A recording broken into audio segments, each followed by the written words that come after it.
Suara kaum muda dengan rentang usia 40 tahun ke bawah mendominasi jumlah daftar pemilih tetap pada pemilu 2024. Tak heran jika suara kaum muda menjadi rebutan partai politik dan bacalek dalam pemilu 2024 mendatang.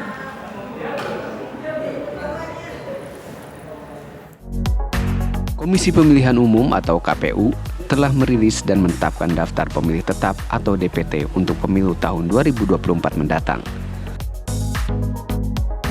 Berdasarkan karakteristik umur, terungkap bahwa suara kaum muda akan mendominasi suara pemilih di tahun depan.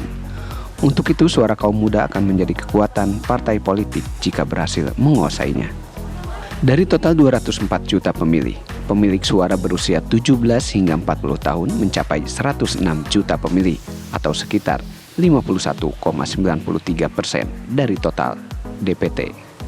Dan generasi baby boomer 13,73%, pre-boomer 1,74%, Gen X 28,07%, Gen Z 22,85%, milenial 33,6%. Pemilih kita 17 sampai 40 tahun ke atas itu ada sekitar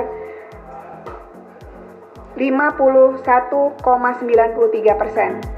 Menurut pengamat politik Adi Prayitno, perlu ada pendekatan berbeda jika ingin menguasai suara kaum muda. Karakteristik mayoritas pemilih muda berbeda dengan pemilih lainnya. Tidak sedikit dari mereka alergi dengan partai politik dan lebih melihat figur seseorang. Itu kan memang mayoritas ya, tapi ingat secara politik mereka itu satu ditandai dengan betapa tingginya mereka itu cukup alergi dengan partai politik. Jadi tingkat identitas kepartaian mereka itu rendah. Itu artinya dalam memilih calon, dalam memilih kandidat, seringkali yang dilihat itu bukan partai mana yang mendukung, tapi lebih kepada siapa sosok yang maju sesuai dengan karakteristik mereka. Yang kedua, pemilih muda ini adalah pemilih yang cukup kritis, pemilih rasional, di mana preferensi politiknya itu didasarkan pada pilihan-pilihan di mana sang calon itu harus lebih banyak menjual narasi-narasi yang sifatnya programatik ya. Misalnya tentang bagaimana membangun Indonesia 10-15 tahun ke depan, bagaimana misalnya menumbuhkan ekonomi kita pasca pandemi Covid, misalnya juga akses terhadap dunia pekerjaan dan seterusnya dan seterusnya. Ini adalah dua karakteristik dari pemilih pemuda yang sedang diperebutkan oleh begitu banyak partai politik. Oleh karena itu, siapapun nantinya yang mencoba untuk mendapatkan pemilih pemuda ini adalah mereka yang harus mendekati mereka dengan cara-cara yang sesuai dengan selera mereka. Dan yang paling penting pemilih pemuda itu adalah mereka yang tidak suka dengan model kampanye politik yang menyerang. Mereka ini suka dengan model kampanye yang sifatnya persuasif, lebih mengedepankan misalnya kehangatan dan gotong royong tanpa ada gontok-gontokan. Karena persepsi anak muda itu menganggap politik penuh dengan huru-hara, penuh dengan gonjang-ganjing, dan penuh dengan kengerian-kengerian. Oleh karena itu, mendekati kelompok-kelompok pemilih pemuda ini tentu harus ada diferensiasi politik yang bisa sampai kepada mereka, yaitu harus mampu mendekati mereka, jangan sampai soal politik itu tampil mengerikan dan menampilkan sesuatu hal yang menakutkan. Partai politik pun terus bermanuver untuk merebut suara kaum muda. Mereka mengaku ada strategi khusus untuk menjaring suara milenial dan generasi Z. PKB berdiri selalu kekuatan muda, kekuatan milenial menjadi kekuatan PKB. Kita akan sambut pemilu dengan percaya diri yang besar dan PKB sangat terbuka, luas bagi peran kaum muda, kaum milenial. Bahkan secara khusus kami membentuk sayap kanan Garda Bangsa yang memiliki program-program bagi milenial. Itu sudah kita duga sebagaimana sebelumnya.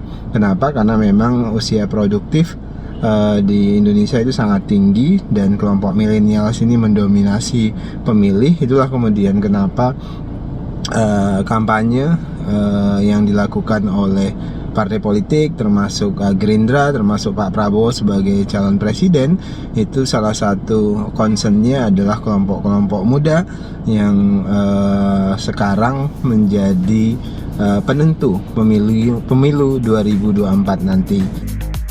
Jika suara kaum muda mendominasi di daftar pemilih tetap pemilu 2024, Lalu sejauh mana tingkat partisipasi mereka dalam gelaran akbar yang dihelat 5 tahun sekali tersebut? Tim TV One mengabarkan.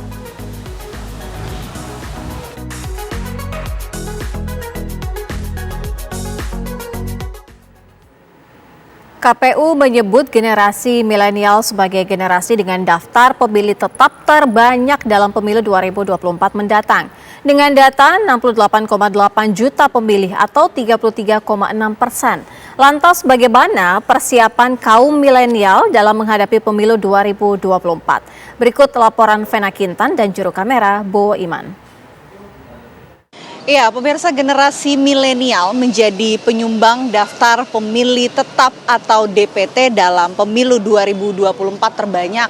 Berdasarkan data dari Komisi Pemilihan Umum, ini dengan data sekitar 68,8 juta pemilih atau sekitar 33,6% merupakan generasi milenial. Lalu bagaimana sebetulnya persiapan dari masyarakat atau kalangan muda, khususnya generasi milenial dalam menghadapi pemilu 2024, apakah sudah tahu kira-kira mau pilih partai mana? Kita akan coba tanyakan langsung, pemirsa.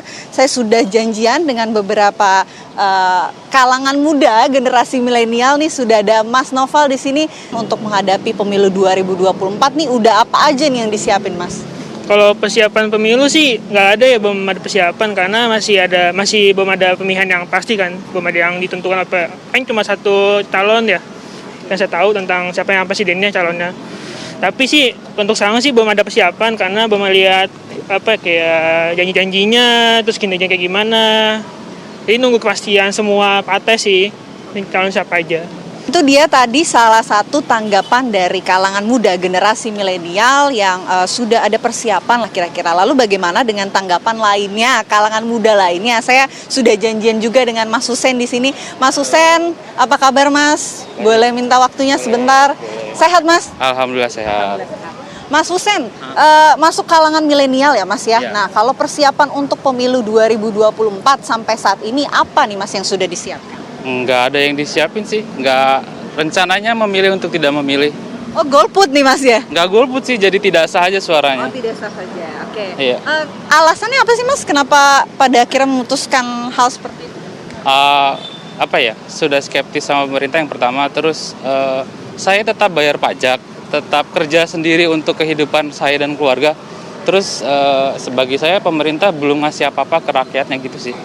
Wah, cukup menarik pemirsa mendengarkan tanggapan dari salah satu kalangan muda lainnya yang ternyata dari pemilu 2019 sampai nanti 2024 sampai saat ini memutuskan untuk tidak memilih calon presiden ataupun partai manapun karena sudah skeptis. Itu tanggapan dari beberapa masyarakat yang saya temui di sini. Dan KPU ini merilis bahwa data tertinggi pada 2024, pemilu 2024 ini merupakan generasi milenial. Artinya suara milenial ini cukup berpengaruh besar dalam pemilihan umum atau Pilpres 2024. Dari Jakarta, Vena Kintan, Bowo Iman, TV One mengabarkan.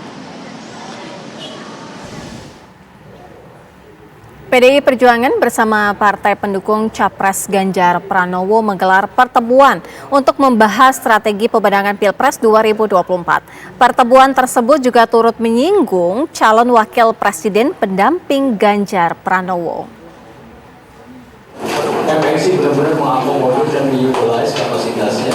Partai Demokrasi Indonesia Perjuangan (PDIP) bersama sejumlah petinggi partai politik pendukung Ganjar Pranowo, yakni Partai Persatuan Pembangunan atau P3 dan Partai Perindo, menggelar pertemuan di Rumah Aspirasi Menteng, Jakarta Pusat.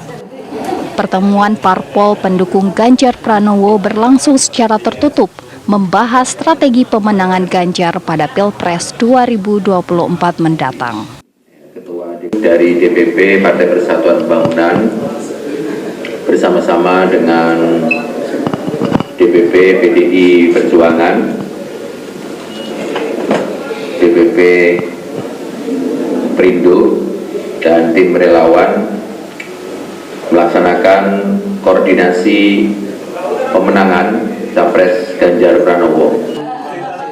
Pertemuan tersebut turut dihadiri Sekjen PDIP Hasto Kristianto, Ketua DPP PDIP Ahmad Basarah, Ketua DPP P3 Ahmad Baidowi, serta Sekjen Partai Perindo Ahmad Rafiq. Dari Jakarta, Yoga Kus Pratomo, TV One mengabarkan. Pemirsa, dukungan untuk Ganjar Pranowo, calon presiden 2024 mengalir dari sejumlah pihak. Salah satunya kaum emak-emak. Relawan Ganjar dari kalangan wanita dan ibu-ibu kerap menggelar kegiatan untuk mensosialisasikan capres yang didukungnya tersebut.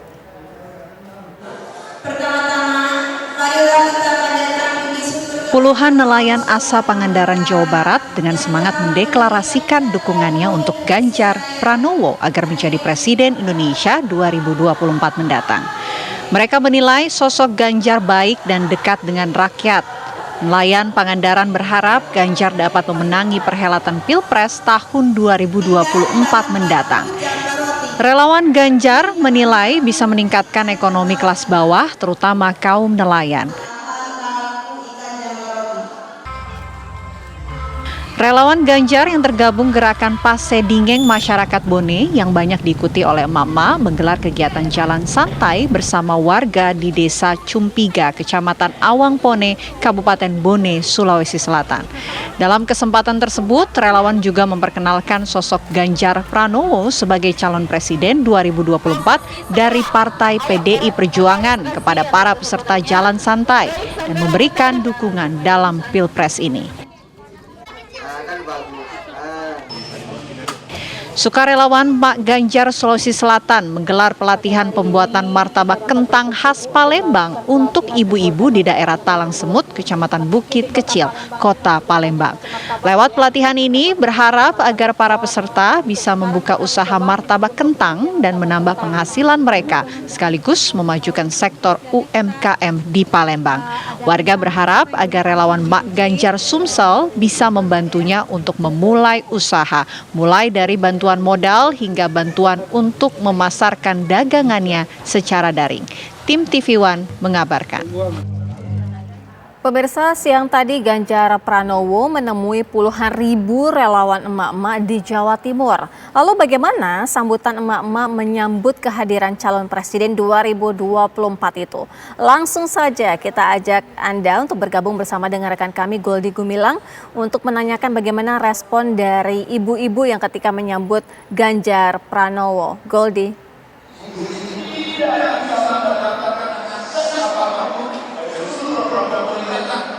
Selamat sore Syira Safira dan juga pemirsa. Hari ini Ganjar Pranowo, calon presiden yang diusung dari PDIP Perjuangan, datang untuk menyapa ribuan relawan yang berada di Jatim Expo Surabaya, tepatnya di Jalan Ahmad Yani, Surabaya.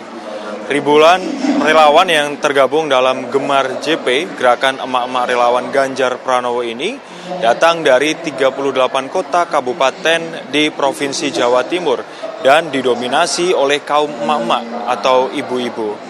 Hari ini tadi, hari Jumat tanggal 7 bulan 7 Juli, Ganjar Pranowo datang sekitar pukul 2 siang dengan menyapa seluruh relawannya.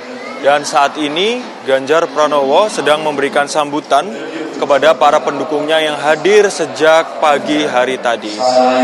Dari 38 kota kabupaten ini, beberapa kota yang datang ini membawa rombongan ibu-ibu yang berasal dari wilayah di Jawa Timur. Kemudian pada siang tadi sekitar pukul 2 acara dimulai. Ganjar Pranowo bersama tim tadi datang sekitar pukul 1:30 siang dengan menggunakan baju berwarna putih dan juga garis hitam. Kemudian untuk seluruh relawan yang tergabung dalam Gemar, Gerakan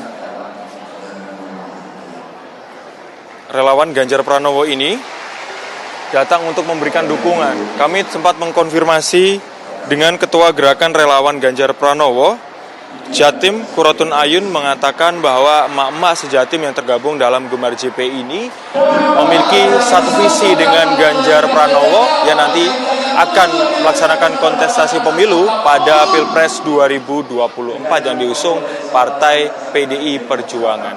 Dan ada beberapa mandat juga yang diutarakan Ketua Gemar JP Jawa Timur. yaitu terkait dengan nasib perempuan yang ada di Jawa Timur, kekerasan termasuk kasus kekerasan rumah tangga yang perlu diperhatikan, kemudian juga keberagaman di tanah air yang harus dilindungi terutama untuk kaum perempuan. Syira Safira.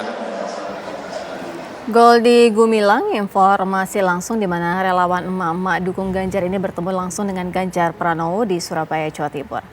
Pemirsa, Prabowo Subianto menghadiri Rakernas Perkumpulan Warga Simbolon PSBI di kawasan Menteng, Jakarta. Kehadiran Prabowo langsung menjadi pusat perhatian dan tak sedikit pula yang menyerukan Prabowo Presiden. 2, 1. Prabowo Subianto hadir dalam Rakernas Perkumpulan Marga Simbolon PSBI yang dipimpin oleh kader PDI Perjuangan, Effendi Simbolon di kawasan Menteng, Jakarta. Prabowo mengaku memiliki kedekatan yang cukup kuat dengan Marga Simbolon sejak dirinya masih di militer. Dalam pidatonya, Prabowo juga menyatakan tugas membangun Indonesia bukan hanya presiden dan wakilnya saja. Pemimpin itu tidak hanya presiden, semua ada berapa lapis. Kita butuh menteri-menteri, kita butuh wakil menteri, dirjen, gubernur, bupati. Kita perlu profesor-profesor, kita perlu anak-anak muda inovatif, kreatif. Sementara Effendi Simbolon mengaku Prabowo merupakan sosok yang cocok menjadi penerus Presiden Joko Widodo. Sumber daya alam saja bisa maju, Korea Selatan, Jepang, dan seterusnya. Apalagi kita yang punya modal aktiva yang sangat besar. Nah, tadi saya kira kita bisa membaca lah, ya, secara jujur, secara objektif. Saya melihat figur itu ada di Pak Prabowo. Namun, Effendi Simbolon mengklaim akan tetap patuh terhadap partai yang mengusung Ganjar Pranowo sebagai calon presiden 2024. Dari Jakarta, Maria Asegaf, Agung Setia, TV One mengabarkan.